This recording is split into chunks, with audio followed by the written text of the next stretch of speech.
الحمد لله وكفى وسلام على عباده الذين اصطفى أما بعد فأعوذ بالله من الشيطان الرجيم بسم الله الرحمن الرحيم الذين آتيناهم الكتاب يتلونه حق تلاوته صدق الله العظيم وقال رسول الله صلى الله عليه وسلم اقرأوا القرآن فإنه يأتي يوم القيامة شفيعا لأصحابه أو كما قال النبي عليه الصلاة والسلام আল্লাহ তাআলা লাখো শুকরিয়া মহান আল্লাহ আমাদেরকে আজকের একটি অনুষ্ঠান আপনাদের সকলকে উপহার দেওয়ার জন্য আল্লাহ তাআলা আমাদেরকে তৌফিক দান করার জন্য আলহামদুলিল্লাহ আলহামদুলিল্লাহ সাউন্ড নাই সর্ব শুকরিয়া দেব আলহামদুলিল্লাহ আমি কথার মধ্যে দেখিব না আমার পূর্বে যিনি বয়ান করতেছে আমাদের জিনিস ভাই তিনি যে কথা বলতেছেন আমি সেই কথা নাই বলবো সেই কথার উদ্দেশ্য আমি আয়াতে কারিমাতে লাভ করেছি আল্লাহ রাব্বুল আলামিন কোরআন এর সাথে আল্লাযিনা আতাইনাহুমুল কিতাবা ইয়াতলুনাহু হাক্কা তিলাওয়াতিহি আল্লাহ তাআলা বলেন তোমরা কোরআন তেলাওয়াত করো কেননা এই কোরআন কাল কিয়ামতের দিন চলবে আমি যাদেরকে কোরআন প্রদান করেছি তারা যেন তাদের জন্য তেলাওয়াত করে আল্লাহ তাআলা কোরআন কাদেরকে প্রদান করছেন শুধুমাত্র মুসলমানদেরকে প্রদান করছেন নাকি সারা বিশ্ববাসীকে প্রদান করছেন কথা বলেন বিশ্ববাসীকে যদি আল্লাহ তাআলা কোরআনটাকে প্রদান করে থাকেন তাহলে এই বিশ্বের মুসলমানগুলা এই বিশ্বের মানুষগুলা কেমন করে আমার আল্লাহ এই কোরআনকে ছিঁড়ে আগুনে জ্বালিয়ে দিচ্ছে পানিতে ভাসিয়ে দিচ্ছে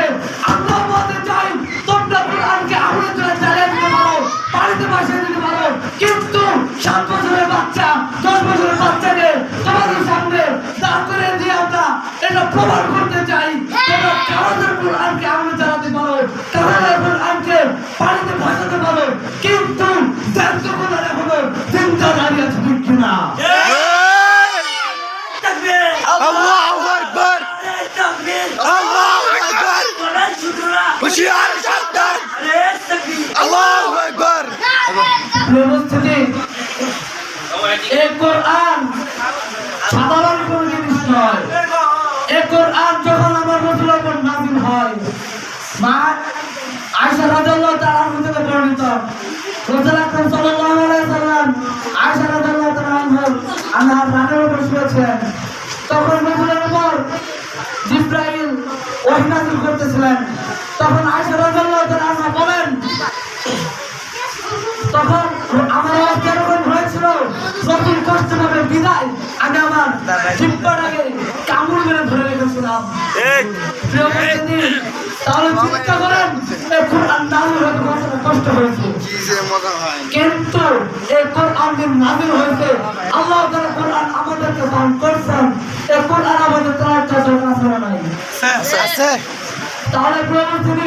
একবার চিন্তা করে দেখেন যারা শিক্ষিত যারা তারা কি বলে কোরআন শুধু হুজুরদের জন্য কোরআন যদি শুধু হুজুরদের জন্য হয়ে থাকে তাহলে একটা মাথায় রেখো জান্নাত শুধু হুজুরদের জন্য অন্য কারোর জন্য নয় অন্য কারোর জন্য আল্লাহ জান্নাত বানাবে একটা যে লক্ষ্য করেন আমার পূর্বে দিন ইসলাম বলেছিলেন হাট্টি মাটি তাদের খারাপ মেশিন তারা এখন কথা হচ্ছে ওই মাটি ডিম পারে না মাটি কি তারা ঘাস খায় তাহলে দেখেন এই জেনারেল শিক্ষিতগুলা এত পরিমাণে মূর্খ তারা গরুকে মানে ডিম পার বানিয়েছে ঘাস খায় না তাহলে একবার চিন্তা করেন তারা ডাক্তার হয়ে যেতেছে ইঞ্জিনিয়ার হয়ে যেতেছে প্রধানমন্ত্রী হয়ে যেতেছে কিন্তু একবার লক্ষ্য করে দেখছেন তারা কত মূর্খ কিন্তু আমার আল্লাহ কোরআন বেঠিক এটা প্রমাণ করার জন্য মানুষ কত চেষ্টা করছেন কিন্তু তারা কখনো এটাকে প্রমাণ করতে পারে না এর জন্য আজকে আমি স্পষ্ট ভাষায় বলতে চাই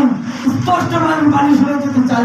কোরআনকে যত চেষ্টা করা দুনিয়া জমিন থেকে শেষ করার জন্য কিন্তু মনে রাখো কোটি কোটি হাজার হাজার লক্ষ